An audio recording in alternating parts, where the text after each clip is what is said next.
Good evening, everybody. Am I audible? Kindly say yes or no in the comment section. Am I audible, guys? All right. So let's start today's session without wasting any further time.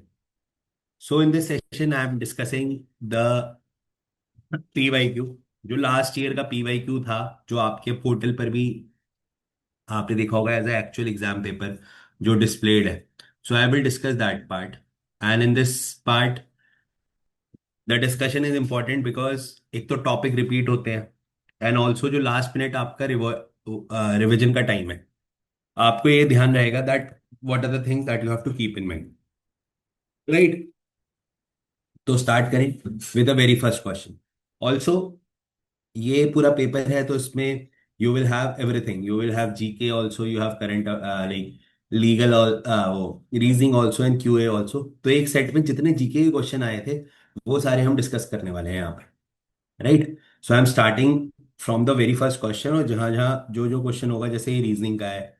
Right. This is distance between, ये QA basic basic एप्टी का हो गया. तो जो GK और current affair वाले question है वो हम सब डिस्कस करेंगे. उसके अलावा मैं आपको ये भी सजेस्ट करूंगा that it is very much sure कि जो हमने पढ़ा है एज इट इज कभी भी एग्जाम में वो नहीं आता. तो आपको थोड़ा एक एक्यूमेंट भी अप्लाई करना होता है, रीजनिंग भी अप्लाई करनी होती है, किस तरह से हम क्वेश्चन को डिकोड करते हैं. Right. So please learn this part also. ठीक है. चलो अब वेरी फर्स्ट क्वेश्चन से स्टार्ट करते हैं. Fall of Berlin wall. Like Berlin wall कब फॉल हुआ था? अपार्थाइड कब एंड हुई थी इंडिया में? Right. Adoption of the sustainable goal by United nation member state. And last is establishment of the United nation. अब सपोज करो, I am assuming कि एक बच्चा है, उसको कुछ नहीं आता, मतलब कुछ इन सेंस कि इसमें से किसी का भी ध्यान नहीं है भाई यार, लेकिन इतना तो पता होगा जो यूनाइटेड नेशंस है वो आपका 24 अक्टूबर 1945 फर्स्ट वर्ल्ड वॉर जब खत्म हुई थी उसके बाद बना था. है ना. तो ऑब्वियसली बात है, इन चारों इवेंट में सबसे पहला इवेंट तो है यूनाइटेड नेशंस ही है. राइट. यूनाइटेड नेशन का formation is the first event in the series. तो ये बात तो कंफर्म है. तो अब आप सबसे पहले क्या करोगे, जब भी इस तरह के क्वेश्चन आएंगे आपको क्रोनोलॉजी वाले, तो आप सबसे पहले ना ऑप्शंस देखोगे. है ना. Don't start solving it. सबसे पहले आप ऑप्शंस देखोगे. फिर आपको ये पता चल गया कि यार first will be united Nations, यानी कि डी पहले आना चाहिए.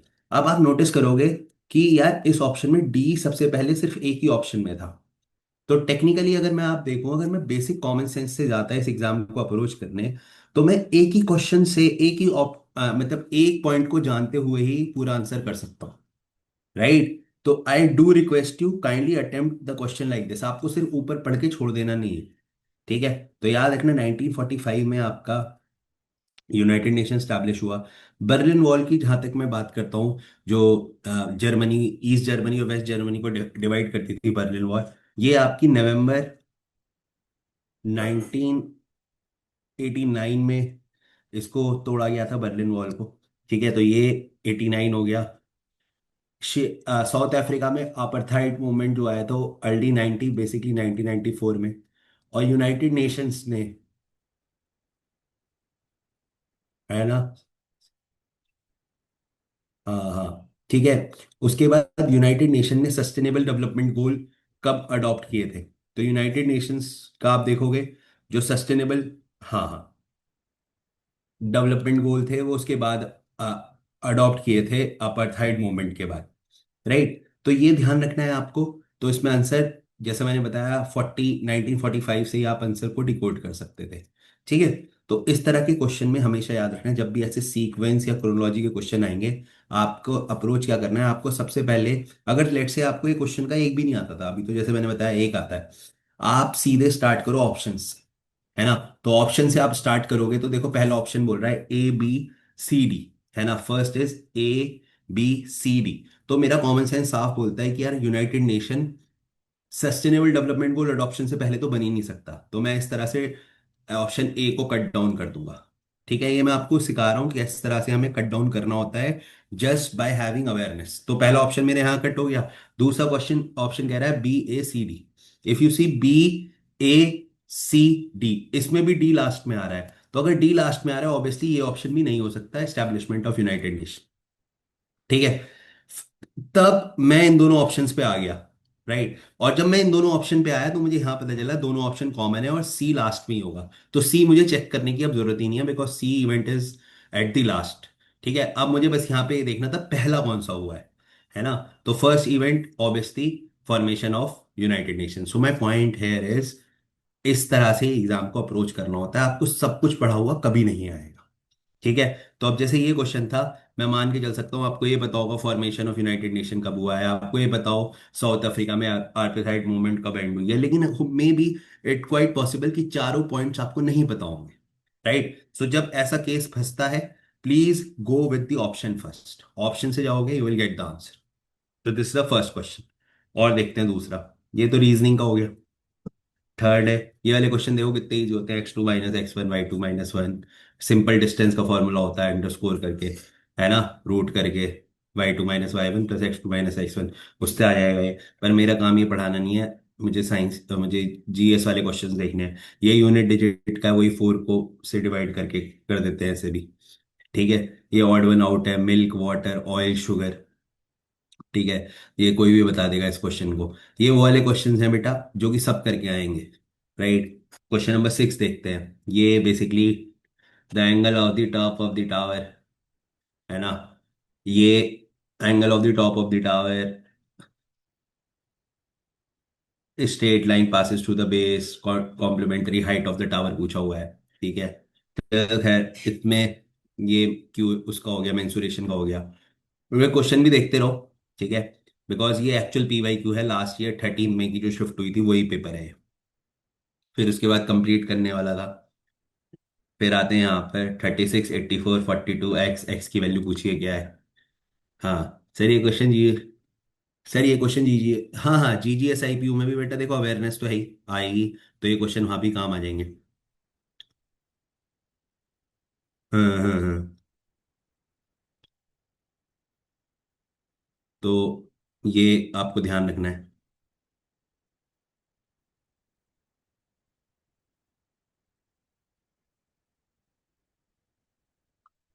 हम्म, हाँ ये मैच GAT का है। देखो एप्टीट्यूड तो हर जगह ऑलमोस्ट सेम ही होता है। अब ये क्वेश्चन किसका है, ये भी आपका है, उसका है डिस्टेंस सेंसेस वाला।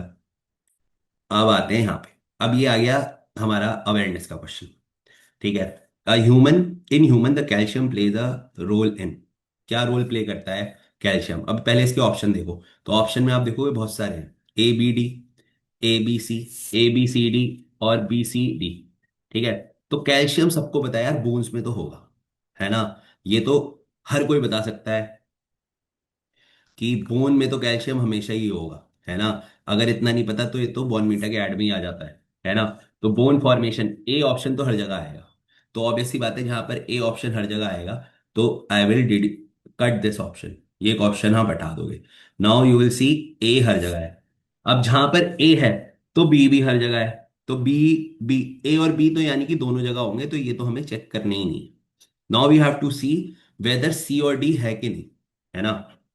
अब सी ऑप्शन कह रहा है muscle function, right. And D कह रहा है ब्लड फॉर्मेशन, है ना। तो अब हमें ये देखना है, is calcium required for muscle formation. ठीक है। क्योंकि यहां से हमने दो को तो डिड्यूस कर दिया, तो हमें ये देखना है कैल्शियम रिक्वायर्ड है फॉर मसल फॉर्मेशन। तो ये हमें चेकआउट करना है। तो जो मसल का कॉन्ट्रैक्शन होता है ना, आपने देखा होगा मसल का कॉन्ट्रैक्शन वगैरह होता है उसमें कैल्शियम यूज होता है। ठीक है। तो मसल जो ट्रिगर करती है तो वहां पर कैल्शियम का यूज आता ही है। ठीक है। तो सी ऑप्शन मसल वाला तो होना ही होना है। ठीक है। तो मसल विल बी देयर। अब लास्ट ऑप्शन है ब्लड फॉर्मेशन में कैल्शियम रिक्वायर्ड होता है, राइट। यस, ब्लड फॉर्मेशन में भी कैल्शियम रिक्वायर्ड होता है। तो calcium is required in blood formation also. तो इसका आंसर क्या हो जाएगा, 1 2 3 4, यानी कि ABCD। तो सी इसका राइट आंसर हो जाएगा। ओके। तो C will be the right answer है। तो एवरी कैल्शियम यहाँ हर जगह यूज होता है। तो अब आपको समझ में आया कैसे हम आंसर पर आए।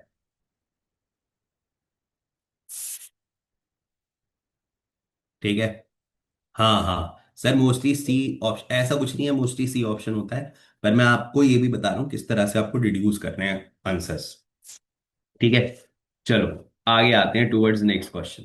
तो ये हमने नेक्स्ट क्वेश्चन, ये क्वेश्चन हमने कर लिया। अब आते हैं नेक्स्ट क्वेश्चन, क्वेश्चन नंबर 13। 13, 14, 15 हो गया, 16 देखते हैं। 16 क्या बोलता है? हम्म। हाँ हाँ हाँ।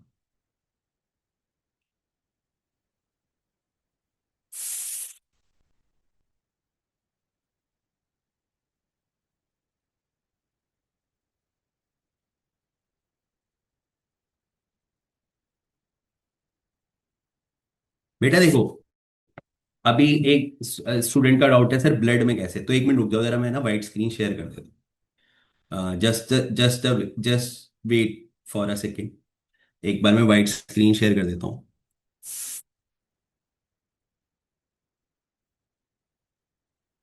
So that. हाँ, देखो, अगर आप ब्लड की बात करते हो तो we have red blood cell, ठीक है, we have white blood cell, and we have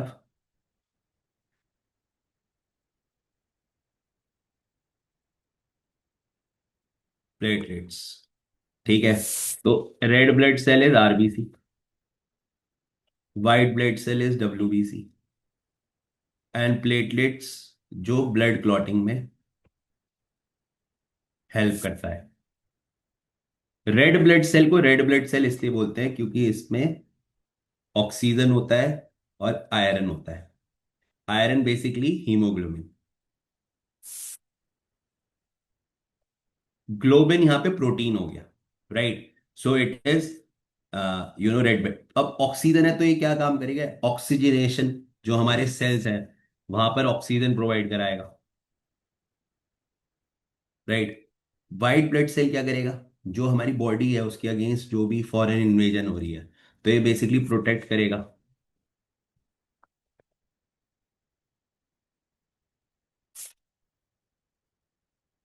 foreign cell से। ब्लड क्लॉटिंग में प्लेटलेट्स काम आएगा, ठीक है? तो ये इनके फंक्शंस याद रखना। उसके बाद आपको दूसरी बात याद रखना, आरबीसी जो ब्लड होता है ना, ब्लड बेसिकली बेटा दो पार्ट्स में होता है। एक होता है उसका ब्लड प्लाज्मा, जो लिक्विड पार्ट है, राइट? एंड एक होता है हमारे ब्लड सेल्स, ठीक है? तो ब्लड सेल तो ये हो गए तीनों, है ना? RBC, WBC, platelets. अब ब्लड प्लाज्मा में क्या होता है? कैल्शियम होता है, सोडियम होता है, ठीक है? ब्लड प्लाज्मा जो लिक्विड मूवमेंट देता है, ठीक है? तो ये सब ब्लड प्लाज्मा में होता है। ब्लड प्लाज्मा में पता है एक प्रोटीन होता है जिसे बोलते हैं हेपारिन। ये बहुत इंपॉर्टेंट है, हेपारिन प्रोटीन। पता है ये हेपारिन प्रोटीन क्या काम करता है? ये हेपारिन प्रोटीन आपका जो ब्लड होता है उसको क्लॉट करने से बचाता है। अगर हेपारिन प्रोटीन नहीं होगा ना तो हमारा ब्लड इतने बॉडी में मूव ही नहीं करेगा। तो ये बेसिकली एंटी क्लॉक इसमें प्रॉपर्टीज होती है, ठीक है? तो ब्लड सेल में क्या आ गए? RBC, WBC and platelets.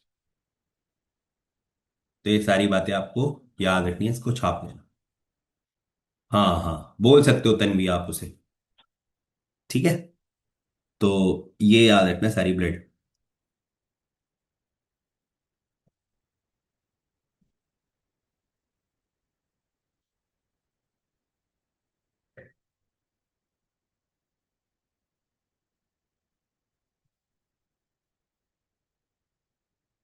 Right?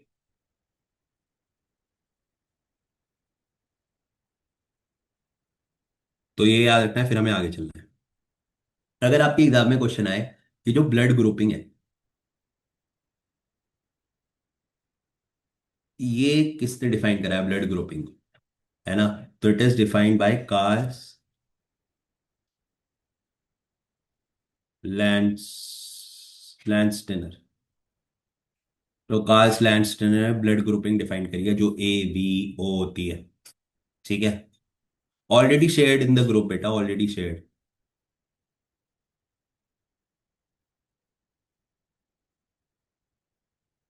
Right?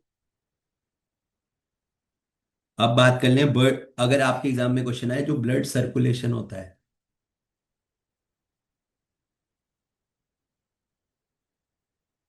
Blood circulation किसने एक्सप्लेन किया था? तो ये एक्सप्लेन करा था विलियम हार्वे ने। ये दोनों नाम भी याद रखना। William Harvey, sorry Harvey. Right. सारे ब्लड ग्रुप का जो नॉमेनक्लेचर करा है वो कार्ल्स लैंडस्टेनर ने करा है। ठीक है। तो कार्ल्स लैंडस्टेनर याद रखना, विलियम हार्वे याद रखना। इतनी बातें याद रखोगे, life will be sorted.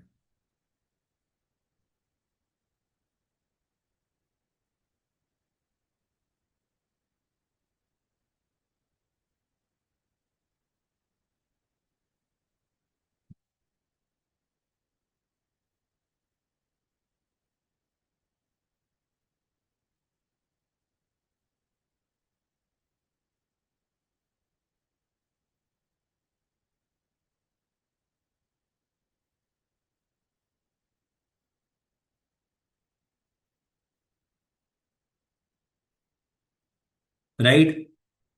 Should I move forward now?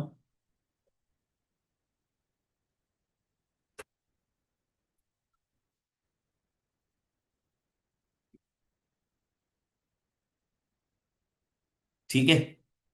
Okay बेटा, ओके। रिवीजन कर लेंगे उसका।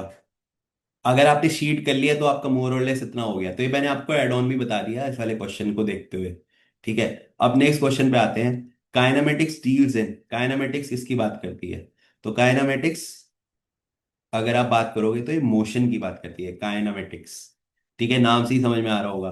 तो motion of an object, material property of an object, elasticity of the object, optical property of the object. तो it is motion of the object. ठीक है। ये motion of the object से डील करती है काइनेमेटिक्स। ठीक है।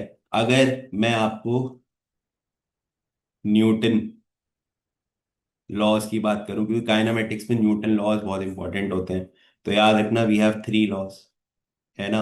एक लॉ ऑफ इनर्शिया होता है। ठीक है, एक लॉ ऑफ इनर्शिया होता है। एक आपका लॉ होता है लॉ जिसमें हम F is equal to M A पढ़ते हैं, force is equal to mass into acceleration. और एक जो थर्ड लॉ होता है वो क्या होता है? वो होता है every action has equal and opposite reaction. Right. तो ये तीन लॉज न्यूटन के काइनेमेटिक्स इन दोनों से रिलेटेड है। तो kindly write note it down. Now let's move forward to the next question. अगला क्वेश्चन देखते हैं। 12 तक हो गया हमारा। 13 क्वेश्चन देखो क्या है। 13 क्वेश्चन रीजनिंग का है, हमें नहीं करना। 14 क्वेश्चन देखो। 14 question again this is of reasoning, we don't need to do this. 14 question. 15 question देखते हैं। कैल्शियम बोन फॉर्मेशन, ये तो हमने कर लिया था 15। 16 भी कर लिया था। 17 देखते हैं। 18, 18 क्वेश्चन आते हैं। 18 क्वेश्चन कह रहा था main purpose of GST compensation fund. ठीक है। Sir is this MCQ available in, yes बेटा, ये मैं आईएमएस की ऐप से ही तो बता रहा हूँ। ये मैंने आईएमएस का जो पोर्टल पे पास्ट ईयर पेपर पढ़ा है, मैं वहीं से तो इसे करा रहा हूँ आपको। ये मैंने सॉल्व इसलिए करा रहा हूँ ताकि आप तो करते नहीं हो। भाई मैंने कहा लाइव करा दूंगा सॉल्व आके, एक टेस्ट पेपर, इसके बाद दो टेस्ट, दो आपके एक्चुअल टेस्ट पेपर पड़े हुए हैं, है ना। तो एक आप अभी कर लेना, एक आप बाद में मेरे ऑप्शन इसके बाद कर लेना। अब बेटे देखो, हमारे इंडिया में जीएसटी इंट्रोड्यूस हुआ 2017, राइट। तो 2017 में याद रखना जीएसटी आया था। That is goods and services tax. ये इनडायरेक्ट टैक्स है। कौन सी नेचर का टैक्स है? तो मैं रुक जाओ, मैं वाइट शीट पे आपको पूरा बता देता हूँ जीएसटी के बारे में।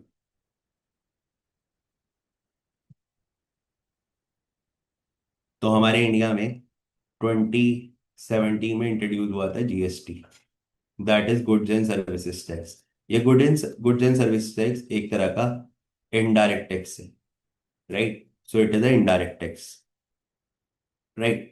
अब आप देखोगे, ये टैक्स हमारे इंडिया में आया ताकि जो टैक्स में कास्केडिंग इफेक्ट होता है, ठीक है। Cascading effect means tax on tax. तो एक कास्केडिंग इफेक्ट को रिमूव करने के लिए आया था। ठीक है। अगर मैं बात करूं 2026 के हिसाब से, तो 2026 के हिसाब से जो जीएसटी के रेट्स हैं, right, if you see the GST rates, अगर आप जीएसटी बेटा जीएसटी देखो, जीएसटी हमारे इंडिया में 2026 में आप देखोगे तो कौन कौन से जीएसटी के हमारे पास स्लैब्स है। तो हमारे पास 0% का स्लैब है, हमारे पास 5% का स्लैब है, और हमारे पास 18% स्लैब है, और एक हमने ऐड किया है 40% स्लैब। तो 40% स्लैब हमने ऐड किया है ऑन सिन गुड्स। राइट, अब ये सिन गुड्स कौन से होते हैं, लाइक टोबैको।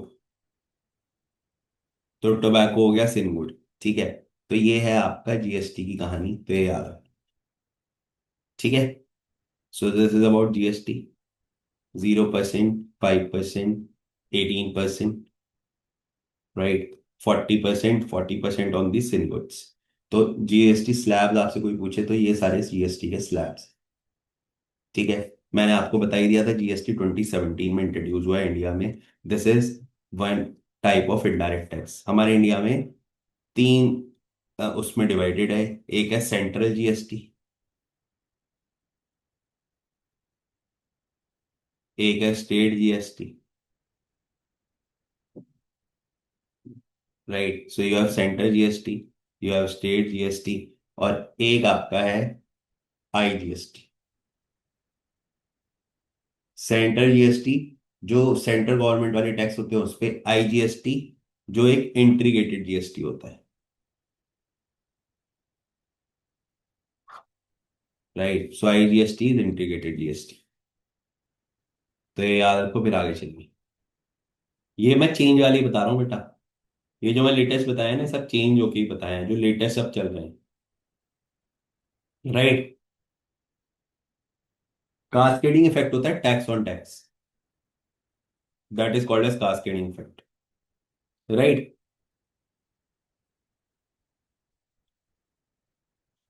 ओके, चलो, तो ये कर लिया, आगे चलते हैं।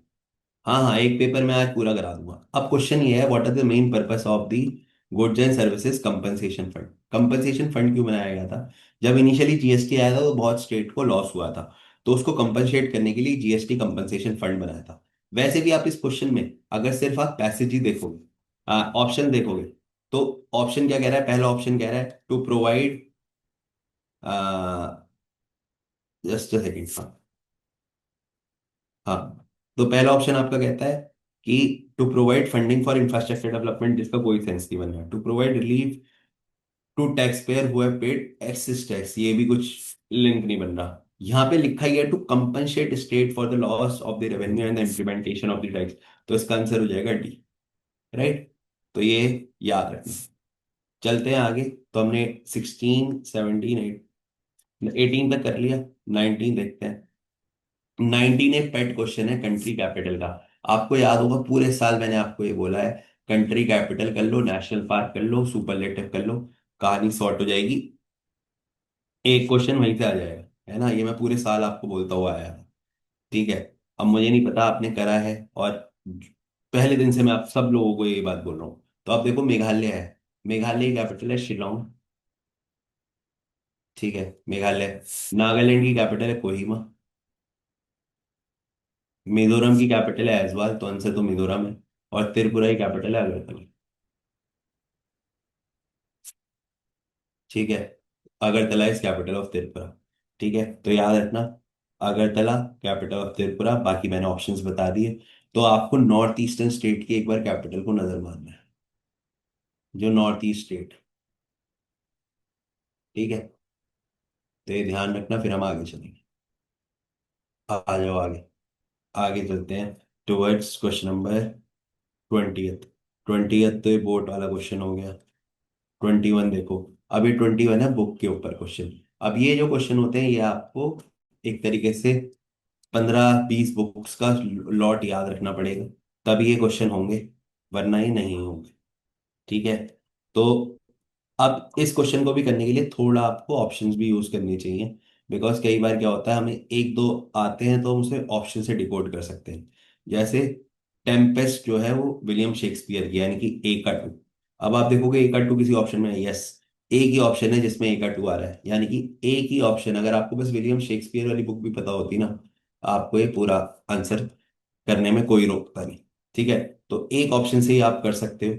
ठीक है, लुइस कैरोल की है the passage to the looking glass. Right, उसके बाद द पैसेज टू इंडिया हो जाएगा ये। बर्नार्ड शॉ आ जाएगा मैन ऑफ डेस्टिनी। ठीक है, तो आंसर हो जाएगा आपका B. Now this is something which is so factual.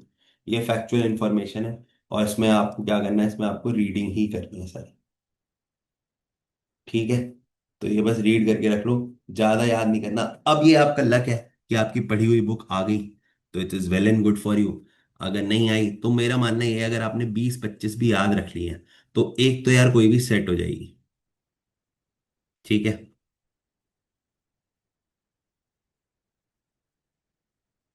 ठीक है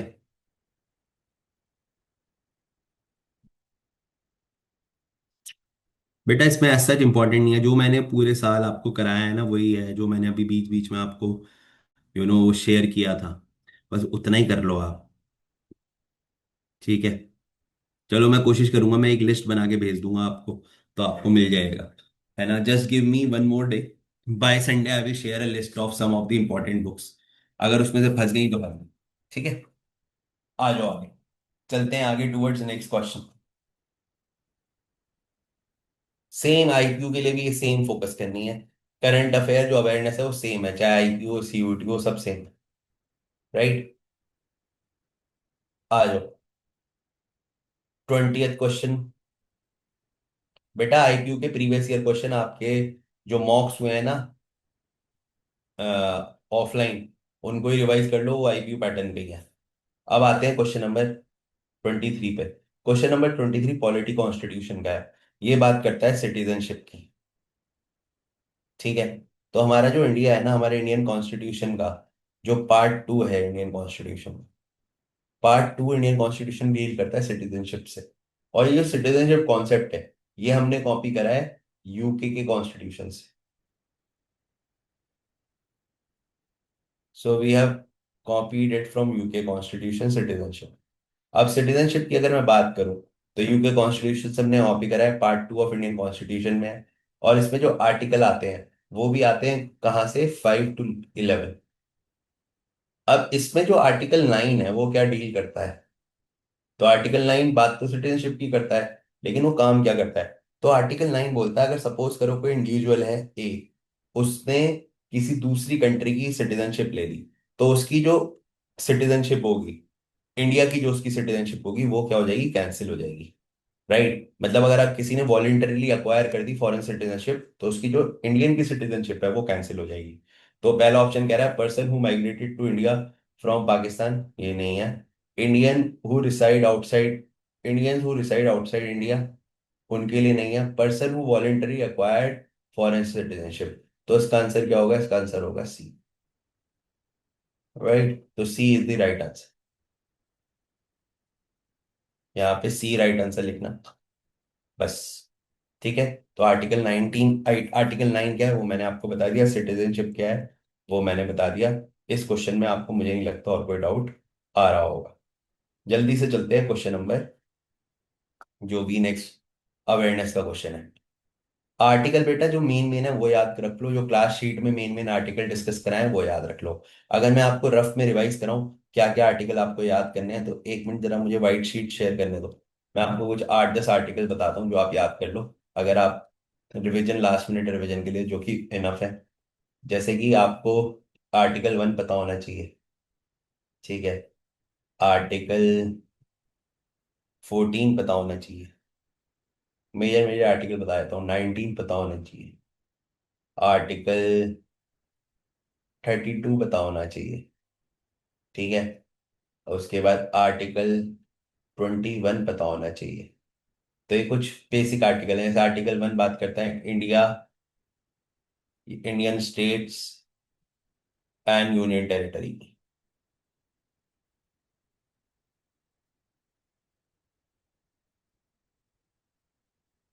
आर्टिकल 14 बात करता है राइट टू इक्वालिटी।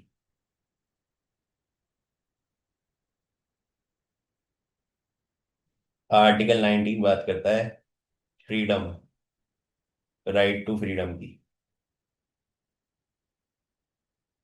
तो राइट टू फ्रीडम की।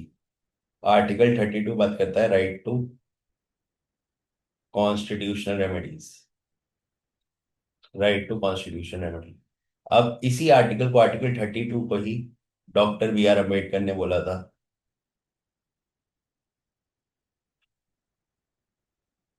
Heart and soul of Indian constitution. Article 21 बात करता है right to life and personal liberty.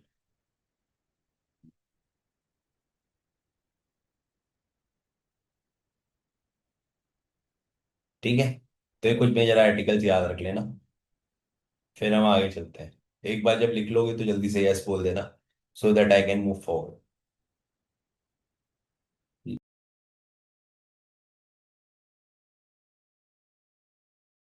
Alright, आ जाओ आगे। अब दोबारा से टेस्ट पेपर पे आते हैं इधर। ओ शिट, ये अपने आप ही कंप्लीट हो गया, रुक जाओ।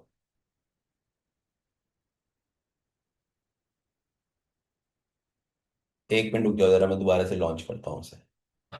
Just second.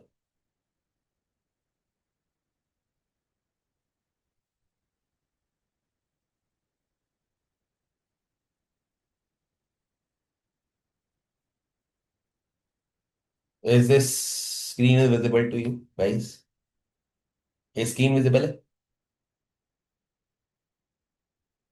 वो ना अपने आप ही वो हो गया, जो टेस्ट है, वो अपने आप ही सबमिट हो गया तो। हाँ, वो बैकग्राउंड में मैंने वो चलाया हुआ था ना टेस्ट, तो अब हमें एक एक करके आगे जाना होगा। सो मैं एक एक करके आगे चलता हूँ, कोई नहीं। तो हम कौन से क्वेश्चन पे थे? मोन वाला हमने कर लिया था, 17 18 कर लिया था, 19 कर लिया था, 21 कर लिया था, 22 23 कर लिया था। अब आते हैं जल्दी से 20, हाँ 30th पे आते हैं। नाउ 30th, 30th क्वेश्चन देखते हैं। 30th question is very important question. 30th question कह रहा था slogan Swaraj is my birth right. Screen visible है गाइस सबको?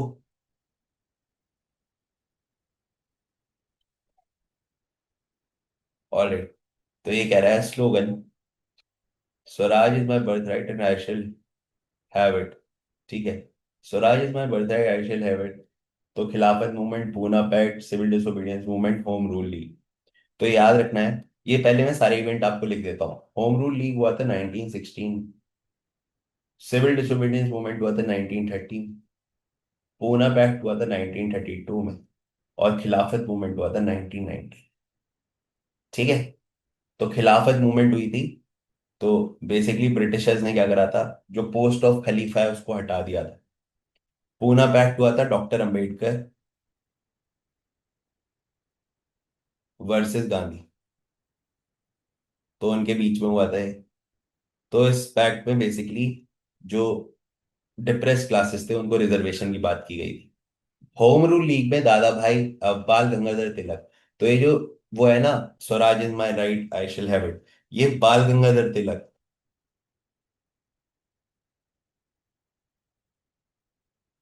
ये उनका स्लोगन है। ठीक है, तो बाल गंगाधर तिलक का स्लोगन है Swaraj is my birth right I shall have it, तो इसका आंसर आ जाएगा डी। क्लियर है? तो ये मैंने आपको बता दिया, आंसर भी याद रखना। The right answer is D है। ठीक है, चलें आगे। मैंने आपको बाकी के भी ईयर्स बता दिए। सिविल डिसोबीडियंस मूवमेंट जो पॉपुलरली दांडी मार्च के नाम से भी जाना जाता है।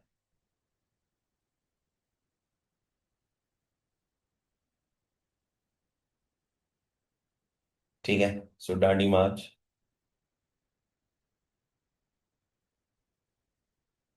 राइट, चलें आगे। Should I move forward now? चलो आगे चलते हैं। तो ये वाला हो गया।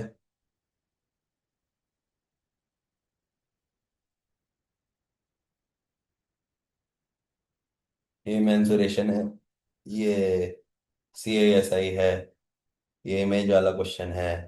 अब नेक्स्ट क्वेश्चन पे आते हैं। नेक्स्ट क्वेश्चन है the national emblem of India has been adopted from the capital of the king and was situated in. ठीक है, तो नेशनल एम्बलम हमने कैपिटल ऑफ कौन सा किंग था? किंग अशोका।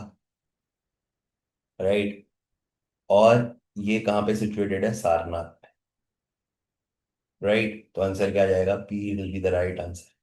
उसके बाद ये भी बात याद रखना, जो हमारा नेशनल फ्लैग है,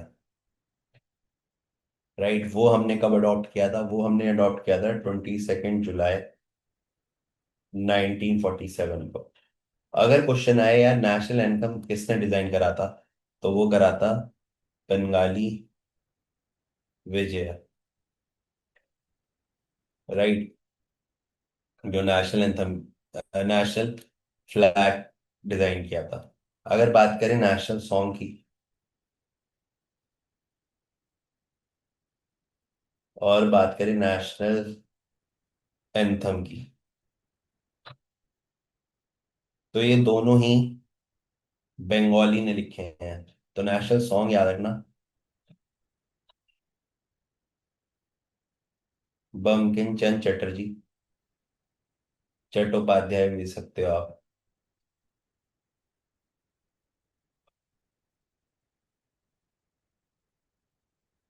एंड एंथम लिखा है आपका रविन्द्रनाथ टैगोर, रविन्द्रनाथ ठाकुर भी लिख सकते हो। तो ये दोनों कहानी आपको याद रखनी, नेशनल एंथम नेशनल फ्लैग की। ठीक है, ये लिखो फिर हम आगे चलेंगे।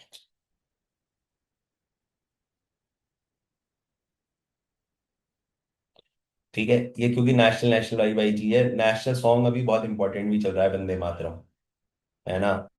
तो ये बंकिम चंद्र चट्टोपाध्याय जी ने लिखा था। और अगर कोई पूछता है कि कौन से प्ले में था, तो इनका एक बहुत प्ले था, आनंद मठ, उस प्ले में ये गिवन था।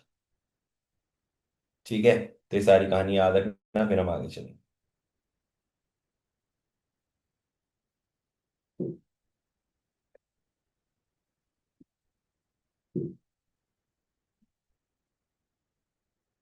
चलें आगे।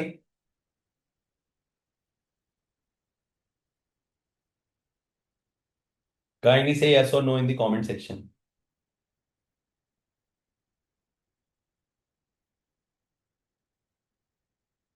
Very good. ऑलराइट, जो एड ऑन इन्फॉर्मेशन है वो भी इसलिए आपको बता रहा हूँ कि यार अगर पी वाई क्यू के यू नो आईडीए के बिहाइंड क्वेश्चन आ गया, तो शायद आपकी लॉटरी लग जाएगी, भाई करा हुआ आ गया हमारा। चलो और देखते हैं और क्या क्वेश्चन थे। Ilbari dynasty is famously called, Ilbari dynasty, अब ये बहुत इंपॉर्टेंट है, ये दिल्ली सल्तनत की डायनेस्टीज है। They all are the dynasty of Delhi. अब यहाँ पे ना, एक मैं आपको एक एक छोटा सा वो बता रहा हूँ, ये स्क्रीन शेयर करके एक छोटा सा आप मैप बना लो, और यहीं से आपका सारा काम हो जाएगा। ठीक है, अगर यहाँ से क्वेश्चन आएगा तो बहुत ज्यादा चांसेस हैं कि आप जो है इसको ठीक कर लोगे। ठीक है, तो ये शुरू करते हैं। तो देखो, दिल्ली सल्तनत की अगर मैं डायनेस्टी की बात करूँ ना, हमारे इंडिया में दिल्ली सल्तनत,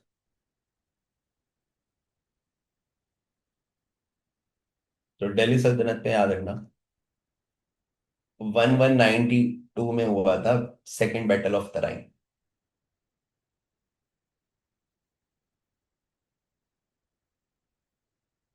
तो सेकेंड बैटल ऑफ तराइन में जो पृथ्वीराज चौहान थे वो हार गए थे। ठीक है, तो मोहम्मद गौरी ने डिफीट कर दिया था पृथ्वीराज चौहान को।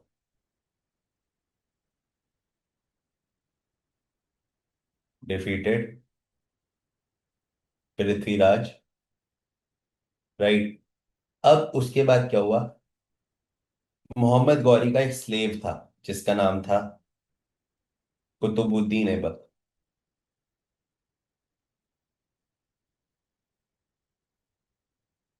ऐबक, ये जो कुतुबुद्दीन ऐबक था, इसने इंडिया में स्लेव डायनेस्टी स्टार्ट करी थी,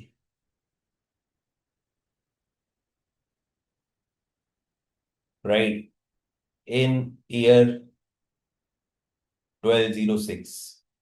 और इसी डायनेस्टी को इलबारी डायनेस्टी भी बोलते हैं, राइट। तो इसमें आपके कौन कौन से लीडर आए थे? इसमें आपके लीडर आए थे, ऐबक हो गया, और दूसरे नंबर पे इसमें लीडर आया था इल्तुतमिश। अब ये जो इल्तुतमिश है ना, ये जो था, ये ये रियल फाउंडर बोला जाता है दिल्ली सल्तनत का, क्योंकि इसने फर्स्ट टाइम दिल्ली को अपना कैपिटल बनाया था। पहले जो किंग थे जैसे ऐबक वगैरह, ये लाहौर से रूल करते थे, तो ये पहली बार दिल्ली बिकम कैपिटल।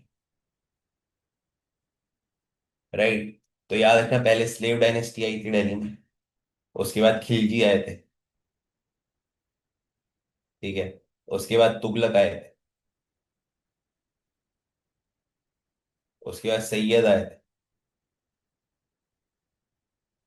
और लास्ट में लोधी आए थे। ठीक है। और जब लोधी आए थे तो लास्ट लोधी किंग था इब्राहिम लोधी। उसने बाबर के साथ वॉर की थी,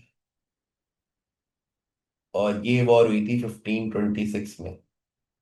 किस नाम से फेमस है? First battle of Panipat.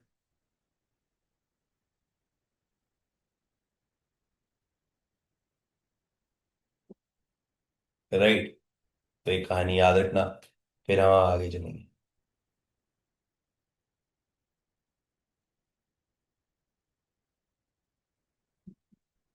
कुछ कंफ्यूजन तो नहीं है? अगर कंफ्यूजन है तो पूछ।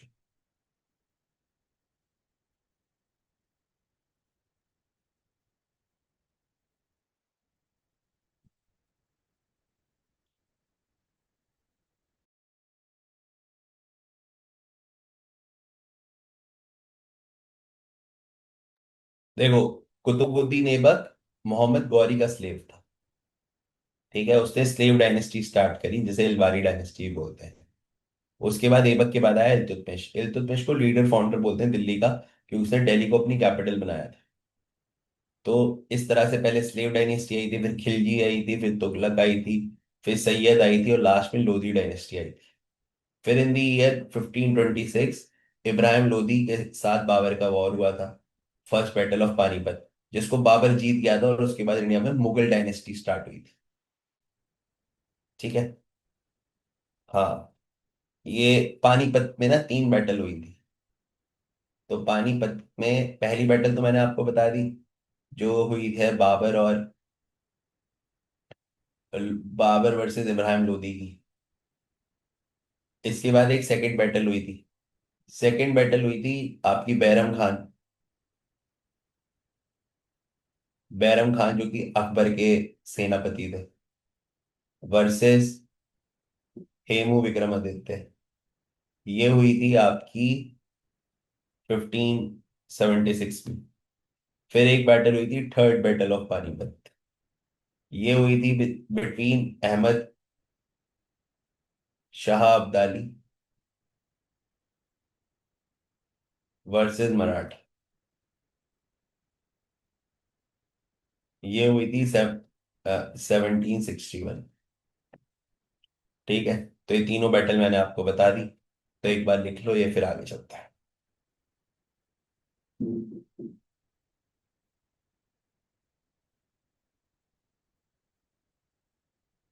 ठीक है, आ जाओ। Should I move forward now? चलें आगे? कोई दिक्कत तो नहीं है आपको?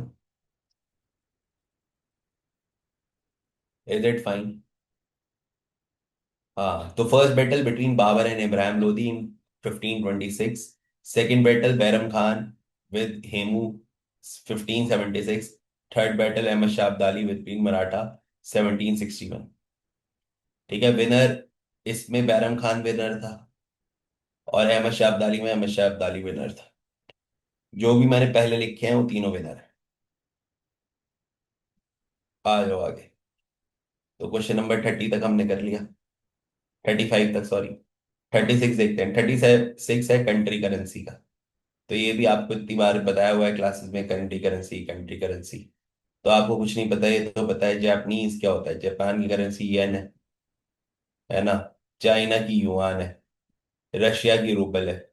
और नॉर्वे की रो। राइट। तो आप लिख सकते हो उसे, चाइना की युआन, जापान की येन, राइट, नॉर्वे। याद रखना है आपको। और आपको रशिया की रूबल है। ठीक है। तो आप नोटिस करा, पीवाईक्यू में भी एक बुक ऑथर का पक्का क्वेश्चन आ रहा है, एक कंट्री करेंसी का पक्का आ रहा है, एक कैपिटल का पक्का आ रहा है। तो ये जो पिकिंग्स है ना, जो आनी आनी है, उनको तो आपको स्ट्रॉन्ग कर लेना है। फिर ये प्रोबेबिलिटी का क्वेश्चन हो गया। ठीक है। River which flows through grand canyon in India. ये इंडिया में ग्रैंड कैनियन का रिवर हो गया। River which flows through grand can flows through the Grand Canyon of India, also known as Gandikota Gorge. It is Pennar River. ये याद रखना है, Grand Canyon of India, it is Pennar river. ठीक है। तो ग्रैंड कैनियन ऑफ इंडिया क्या होता है? सपोज करो कोई रिवर है, एक माउंटेन है, माउंटेन से रिवर गिर रही है ऊपर से। तो जब वो गिर रही है, वो इतना ज्यादा वहां पर इरोजन कर दे, तो ऐसे कैनियन सॉर्ट ऑफ बना दे, तो उसको बोलते हैं ग्रैंड कैनियन। ठीक है। हमारे इंडिया में कैनियन सतलज रिवर भी बनाती है। ठीक है, वो भी काफी कैनियन बनाती है। इनफैक्ट जो इंडिया का बिगेस्ट कैनियन है, वो यही बनाती है।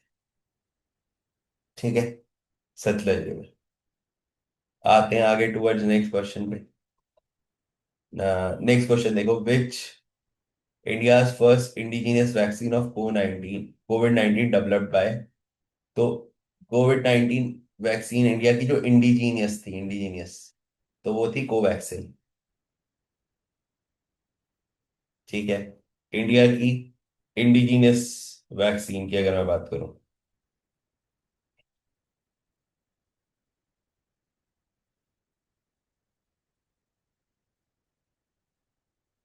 राइट, तो इंडिया की इंडिजीनियस वैक्सीन थी कोवैक्सीन।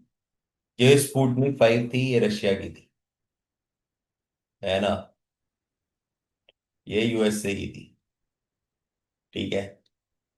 तो इंडिया की थी इंडिजीनियस का मतलब डोमेस्टिक। राइट। चलो आगे चलते हैं जल्दी से, और देखते हैं और कितने क्वेश्चन बचे हैं। ये ऐसा ही है। The first tirthankar of the Jainism. 38 miss हो गया क्या? रुक जाओ। ओ, 38 है क्लाउड का। ओके, ये कर लेते हैं, चलो। हाँ, ये भी ज्योग्राफी का क्वेश्चन है। ठीक है।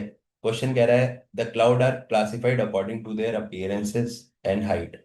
Cloud are the masses of the small water droplet और द टाइनी आइस क्रिस्टल। बिल्कुल सही बात है ना। Choose the correct action given below. Nimbostratus cloud are the mid level cloud and produce sporadic rain. रुक रुक के जो रेन देते हैं, तो निम्बो। अब इस पे ना बेसिकली आपका क्लाउड डेफिनेशन पे वो है, क्वेश्चन है। इसमें बस याद रखना कि जो ये निम्बो स्टेटस क्लाउड होते हैं, ये डार्क कलर के होते हैं, है ना। जैसे बारिश होने से पहले का टाइम होता है ना, तो मतलब लाइट टू मॉडरेट रेन करते हैं ये। ठीक है। तो डार्क होते हैं, है ना। तो ये ध्यान रखना है हमें निम्बो स्टेटस का। Cirrus cloud is the high altitude cloud. ठीक है। और जो ये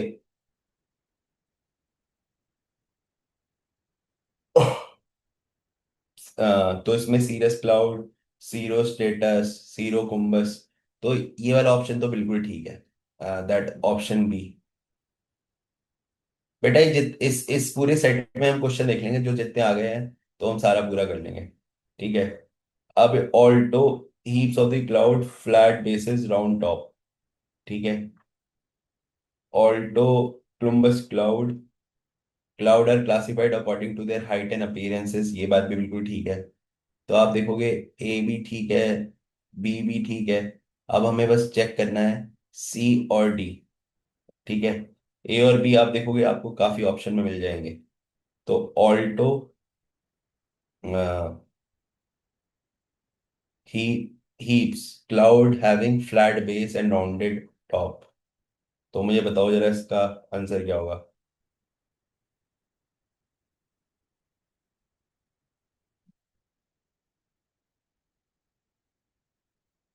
हाँ हाँ हाँ।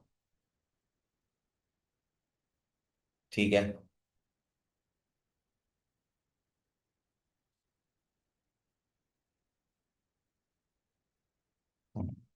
इसमें डी ऑप्शन नहीं होगा। ठीक है, ऑल्टो क्लुम्बस नहीं होता, ये सीरस क्लुम्बस होता है ना। ये क्लाउड की डेफिनेशन है, तो इसका आंसर हो जाएगा ABC, बी ऑप्शन होगा इसका। ठीक है, तो थोड़ा इस, वो होता है रुक रुक के, स्पोरेडिक होता है रुक रुक के, पीरियोडिक ब्रेक। ठीक है,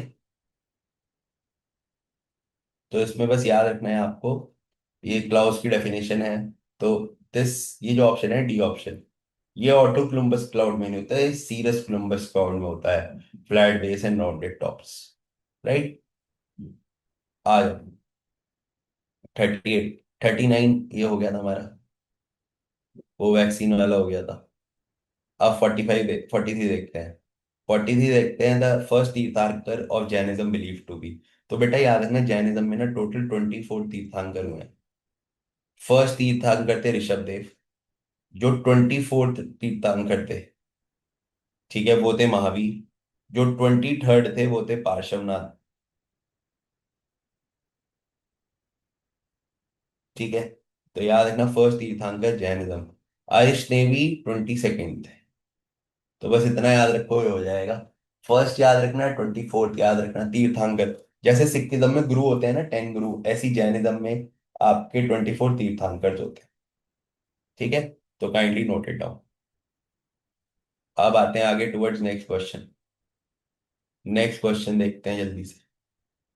अब नेक्स्ट क्वेश्चन में आते हैं, आपकी अकरेंस देखनी है of the national event in order to the occurrence. ठीक है, स्वच्छ भारत अभियान कब आया था? तो 2014 में आया था। मार्स ऑर्बिटल मिशन कब आया था? 2013 में आया था।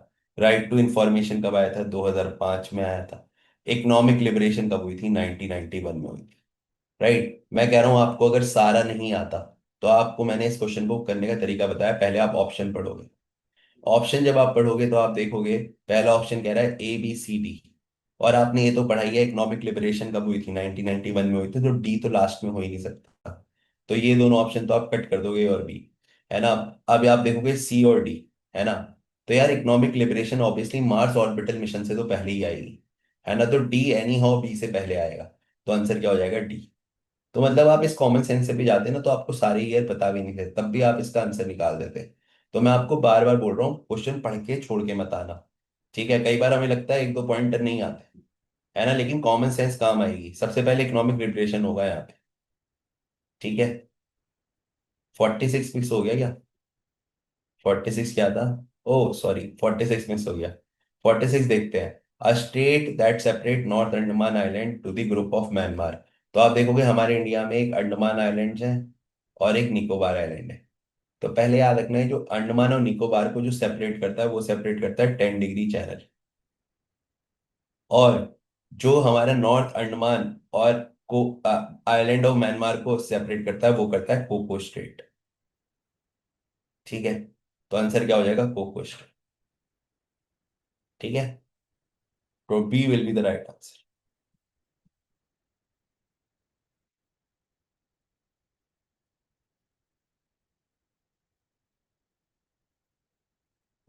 चलें आगे। Once it is fine, please let me know, I will move forward.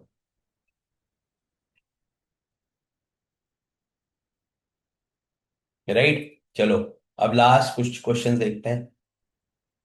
हाँ, तो ये हो गया था। Which gas is use for making chloroform? Chloroform gas बनाने में कौन सी गैस यूज होती है? तो क्लोरोफॉर्म में क्या, रेडॉन होगी, प्रोपेन होगी? नहीं, मीथेन यूज होती है यार क्लोरोफॉर्म में। CH4। ठीक है, तो मीथेन यूज होती है क्लोरोफॉर्म में।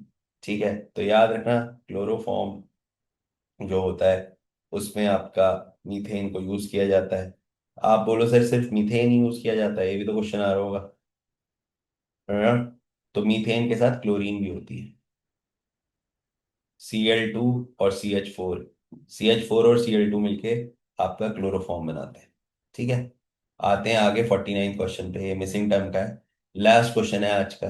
लास्ट क्वेश्चन कह रहा है, IUCN। IUCN होता है बेटा international, international union for conservation, international union for conservation of nature. ये जो यूनियन है ना बेटा, ये 1948 में बना था, और इसका हेडक्वार्टर है जिनेवा में। और ये क्या करता है, ये एक रेड डेटा बुक पब्लिश करता है। और ये जो बुक होती है वो बताती है कि कौन सी स्पीशी है, कौन फ्लोरा फोना कितना एक्सटेंड हो रहा है, कितना बच रहा है।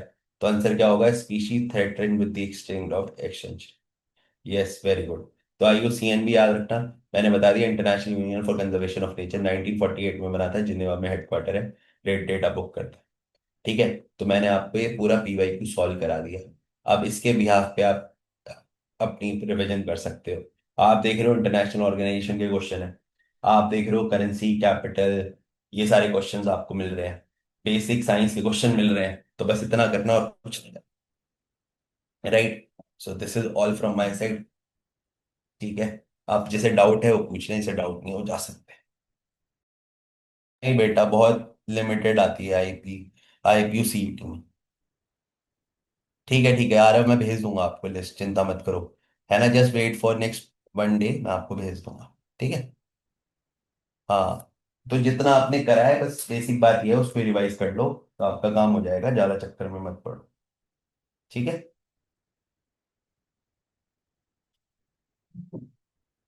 चलो जी। नहीं नहीं, IPU में मॉडर्न मैथ्स नहीं आती। ठीक है, मॉडर्न मैथ नहीं आती IPU। जो बेटा इसके लिए टॉपिक है वही IPU के लिए है, बता तो रहा हूँ, जितना आपने पढ़ा है बस उसको रिवाइज करके जाओ। वो ज्यादा नए चक्कर में मत पड़ो। राइट। चलो फिर मिलते हैं नेक्स्ट सेशन में। Till then stay blessed, good luck and have a nice